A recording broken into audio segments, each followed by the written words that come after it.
Today we are with Mike Baez from 650 Homes to pick his brain as a real estate developer and also to talk about their latest project, Pleasantfields. He has agreed to answer difficult questions, so here we go. Okay, first question. Alam natin na ang real estate developer, malaki ang kinikita. So, how much money do you make? First, the question is based on a false presumption, so I would categorize that as false. Okay. So real estate developers, actually, it's a lot of sakit ng ulo, di ba? But Biro lang yun, you don't have to answer the question. And then, pero to backtrack a little bit, no? Real estate developer, what is a real estate developer ba, di ba? How is that different from an architect or an engineer or a master planner or the owner, the landowner, di ba?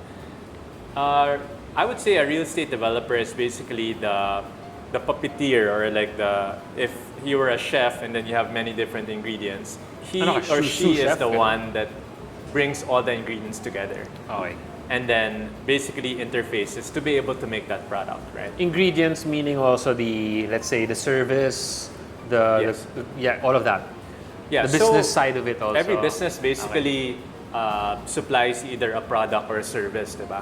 So if you're a real estate developer, your product is basically homes. No? Of course, there's customer service in the after sales portion, diba? Yeah, so important. So it's a product and a service at the same time, basically. Awesome. So malaki nga kinikita niya. Dala ka lang. Mahirap ba maging developer? And also, what are the normal challenges that you face being one? Well, it always looks more glamorous from the outside, but on the inside, it's really a war zone on a day-to-day basis. It's very rewarding though. So to answer your question, mahirap pa maging developer, I would say extremely hard. Okay. Yeah, seems like it, no? There's a lot of components that are necessary to actually do it right. Yes, correct, exactly. That's the key word, to do it right. So how'd you get started in this industry? I don't know, how did you get started? No, so good question, Dan. Well, I would say that the path to being a real estate developer for me was not exactly planned. It wasn't exactly intentional. I actually got registered in the US as a civil engineer, and I was practicing there for like a good 4 or 5 years. You were involved with the Golden Gate Bridge, no? Yes, that's true. As you can tell, no, I was in direct construction, but we were building different things, roads and bridges, not houses. Okay. So I had no idea how to build a house, up until I got here. And I remember one time when I first got back and I asked my parents, diba, Mom and Dad, I'm back here, what should I do? Diba? Okay. Ay, pasok ko sa office. And that's how I got started. No? So I was in my family business. Inikot ko lahat ng roles sa family business. So I was first in marketing. Pinakamadali diba? Wala kang start. Basta dapat, ano ka lang. Makinig ka lang. Aggressive ka lang. Tapos smile all the time. Yes. And then after that, I was in the construction side. Mas background ko yun, so I was more comfortable in that. But here's what I took with me then. When I was in marketing, front end yun, construction back end, you deliver. I always remember that the buyers always kind of seemed disappointed because there was a disconnect between yung pinapromise mo sa front end and then the back end, diba? Kumbaga, yung kinonstruct mo, iba sa pinramis ng agent na misrepresent siya. Yes. So this grew inside me, this seed, na parang I wanted to create a company later on that would kind of bridge that promise of what you promise in front is supported by the back end, diba? And you can only do that if you hold both marketing and construction together, diba? Of course, it needs to be supported by finance. I wanted to change so many different things about the way things were run back then. And yeah, so the rest is history, yes. I really like that you brought up the topic on you being involved in marketing and then getting into the construction side of Filomena, and then you started learning about finance because you were trying to solve the problems that you felt weren't really being addressed in this market, the Philippine housing market. So my next question is what is your mission vision for your company? Basically, 650 Homes, when we thought of a company for ourselves, we really wanted the company to be an extension of who we are as a company. So I'm not in this company alone, by the way. I have a co-founder. His name's Rico. And the company... Si Rico? Yeah, Rico. Rico. He's the CEO or Chief Yeah. Entertainment Officer. Alala ko nga yung sinabi niyo before na we will build a house that we see ourselves living in. Yes, exactly. Hindi mo lang talaga makakalimutan yun when you hear from a developer mismo. Yeah. I mean, it doesn't matter how big the house is, diba? Small or big. If you can see yourself living in it, then that means it's suitable to be able to sell it to the market, diba? True. Our mission or vision to the company is really to create beautiful homes that are easy to love and that's affordable, for pretty much our target market. So because if it's a beautiful home, sobrang mahal naman, walang makabili, then wala rin, diba? Being the developer itself of those houses na you see yourself living in. So my next question is, what is your design process when it comes to building these houses? Basically, there's only one anchor that you really, if you're designing your own house, diba? Make sure that the floor plan is great. Diba? Floor plan meaning yung layout. Yung layout ng Okay, house okay. mismo. Nasaan yung kwarto, nasaan yung kitchen, gaano kalaki yung toilet, ano yung dimensions or sukat ng mga nito, diba? So you mentioned the importance of a layout when building the house. And sa inyo sa mga nanonood dyan, if you are looking to build a house someday, so what makes a good layout? So a great layout basically is one that takes into account functionality, aesthetics, and combines both together. Usually, architects are the one who know this in their head because pinag-aralan nila yon.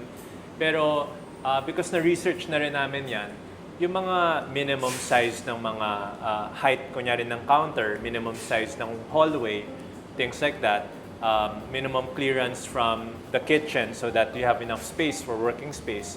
Pinag-aaralan namin lahat yan, di ba? And then we input all of those numbers sa layout. Para naman parang maganda yung flow. So basically with the space that you have sa mga bahay nyo, you make sure to put importance with the amount of room to move around na talagang sukat na sukat yan. Yes. Ito naman, let's talk about your latest project, Pleasantfields. How did Exciting. you guys choose the location for this development? Ang Tanza kasi malaking city di ba? Meron, kumbaga tinatawag na malapit na Tanza, and then may malayo, nasa likod na siya. So andito siya sa may malapit na Tanza because Ano ang lapit to Metro Manila? mas malapit, closer to Metro Manila, and it's closer to the much closer city which is dadaan ka kasi sa Cavite, tapos Rosario, tapos ano eh. So malapit siya doon sa side niyan. If you know Robinson's General Trias, sobrang lapit from there. No? Ang ganda nga ng architectural perspective nyo. It's actually surprising when you see the price after. Kasi the design is really well thought of talaga. May ano talaga siya, may tema. There's a theme to it. I would say it took us about 3 months, 4 months on a rolling basis To design the house pa lang. to design the house. Maraming updates. As in talagang, I think we reached version 1 to 20. Wow. As in ganun kadaming balik. 20 versions. So on the 20th, doon niya nasabi na, Doon na parang, this is the okay, one. I'm satisfied na. Yeah. Parang gusto ko na yung colors niya, yung layout niya, yung texture niya. Satisfied I'm na happy talaga. with this. Oo. Sigurado na kayo. Satisfied na. It looks really good. Yeah. Feeling ko kaya namin i-deliver yan at the price point that we're saying without also over-promising because you never want to over-promise and then disappoint someone. Diba?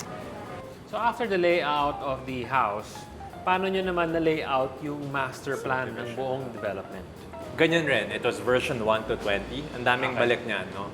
So, how did we get the idea, for example, that we wanted to make the roads a little bit wider than usual? Not big. We're not, promising you na sobrang lapad siya. Paminsan nangyayari, parked on the street, one side, parked on the other side of the street, sa gitna, hindi na makadaan. Okay. Diba? So, if you just compute that, you want 3 cars side by side together to fit through at the same time, all at the same time. For me, that should be the minimum. Para naman, pag nag-park on both sides, hindi na yung na-choke na siya, diba? Yes. There's another thing I wanted to highlight with sidewalks, and you think it's just a small problem, no? When there's no sidewalks, there's no place to put your trash outside. Okay. And you know what people do? They put their trash on the road.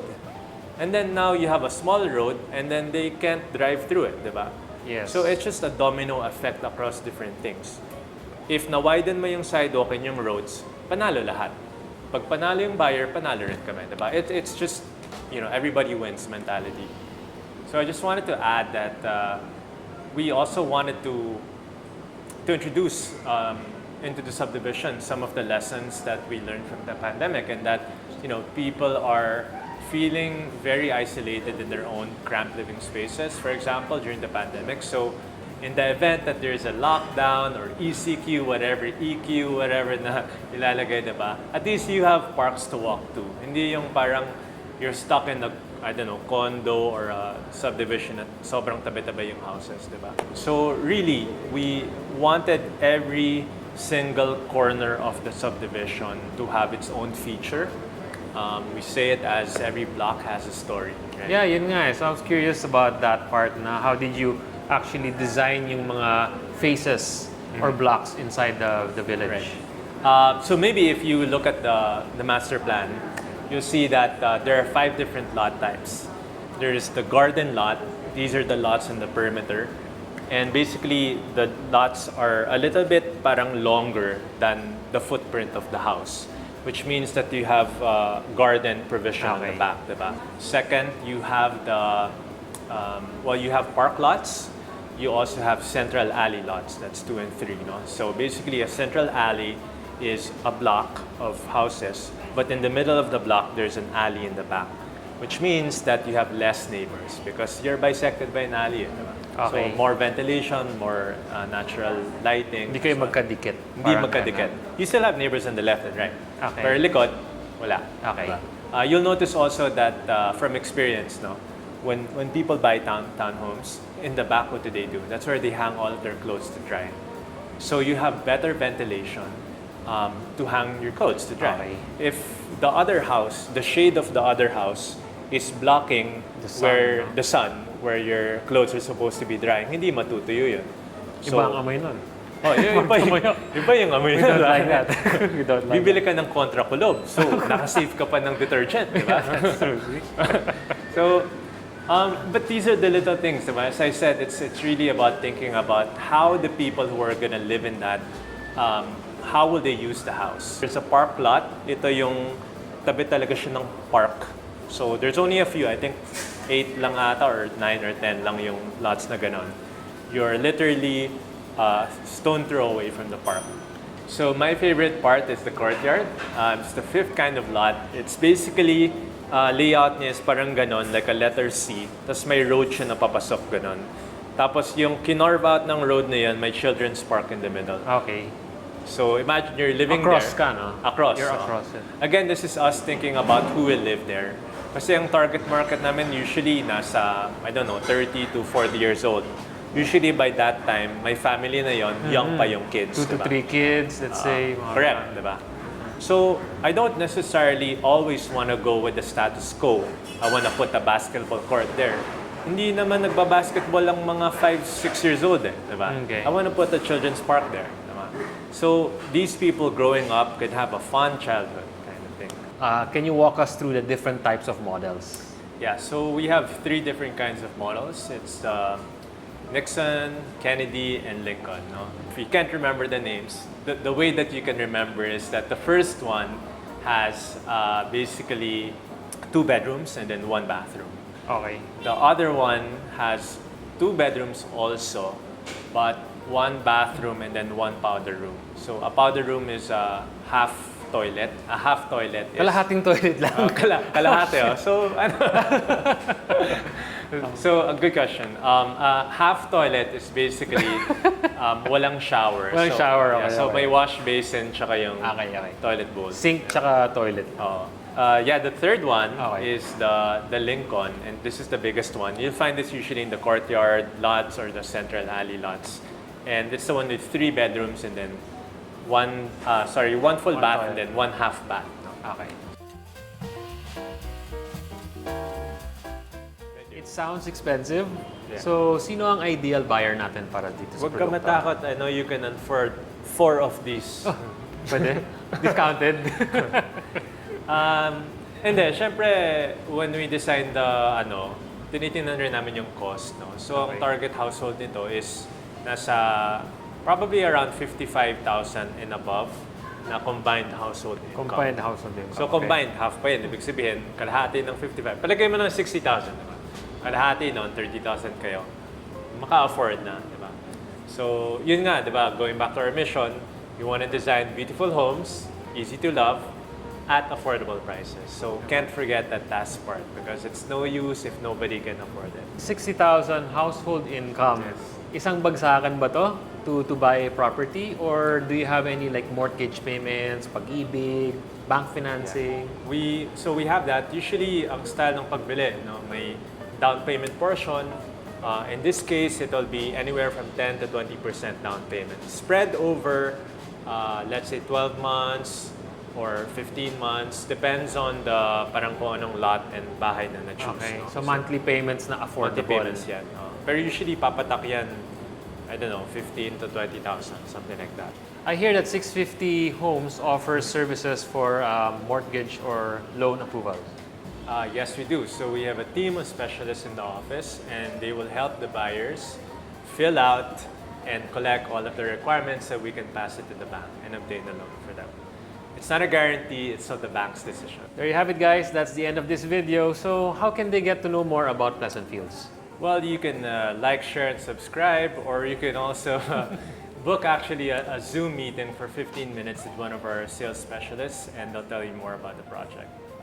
Alright, so narinig niyo yan. Just we highly recommend you go on a Zoom call with them so you can learn more about the project. Galing mismo sa mga specialists from 650 Homes. So that's it for this video. Please like and subscribe, and we will catch you on the next one.